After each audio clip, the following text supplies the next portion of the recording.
সুপ্রিয় ভিউয়ার্স, আসসালামু আলাইকুম। আশা করি সবাই ভালো আছেন এবং সুস্থ আছেন। তো আজকে ভিডিওটা করছি আপনাদের একটু সোল সম্পর্কে একটু আইডিয়া দেই।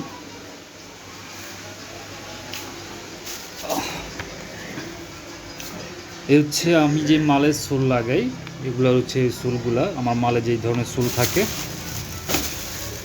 এগুলো হচ্ছে সোল। এগুলো হচ্ছে বেরাবার সোল বলা হয়। হ্যাঁ, এগুলোকে আমরা বেরাবার সোল বলি। তো মূলত আমাদের এই যেসব মাল আমরা চামড়া তৈরি করি এগুলোতে এই ধরনের সোলগুলোই থাকে।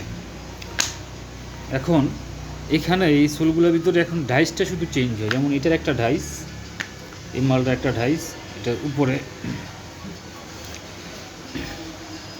হ্যাঁ, এই হচ্ছে মালের ডাইস। এটা নিচে আপনার এখান থেকে এভাবে মালটা সেট আপ হয়।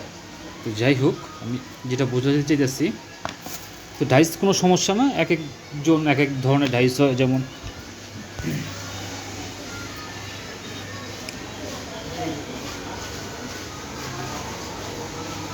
এই মালের ডাইস হচ্ছে, এটাকে বলি এস ডাইস।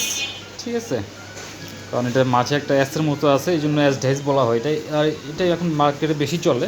আর এই ডাইসটা এখন নতুন আসছে, এটাও চলে মোটামুটি, রানিং ডাইসই এটা। এখন বিষয় যেটা হচ্ছে, যারা নতুন কারখানা দিবেন তারা আসলে ভালো মন্দটা কীভাবে বুঝবেন। বেরাবার সোলের ভিতর আপনাদের এই যে মালটা দেখতেছেন, এই মালটা একটু হার্ড হবে। মানে অনেক সোল আছে একটু মোটা হয়, মোটা হয়। এটা থেকে আরেক মিলি একটু মোটা হয়ে থাকে, 100-200 মতো মোটা হয়, কিন্তু মালটা নরম থাকে। এই যে মালটা আপনাদের মাসখানিক পরে কি 10-15 দিন পরে গেলে হাঁটলে দেখা যায় মালটা ক্ষয় হয়ে যায় খুব তাড়াতাড়ি। আর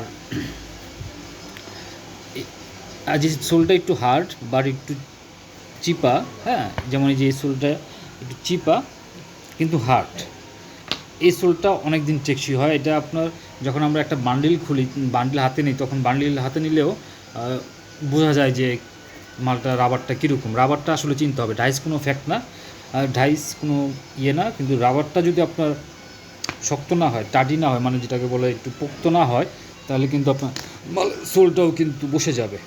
ঠিক আছে, আর যদি নরম হয় তাহলে কিন্তু মালের সোলটা বসে যাবে। আর শক্ততা হলে সোলটা অনেক দিন টেকসই করবে, আপনার 6-7 মাস পার হয়ে যায়, অনেকে 1 বছরও পার হয়ে যায়।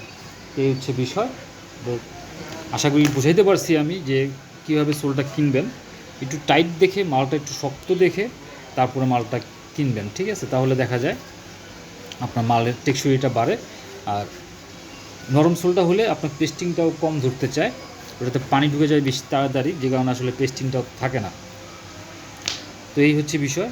ডাইস কোনো ফ্যাক্ট না, যেমন এই ডাইস, এটা আছে দাবা ডাইসের মতো। তো ডাইস কোনো ফ্যাক্ট না, কিন্তু কথা হচ্ছে রাবারটা যেন ভালো হয়, ভালো কোম্পানির রাবার হয়, তাহলে আসলে বোঝা যাবে যে মালটা কীরকম।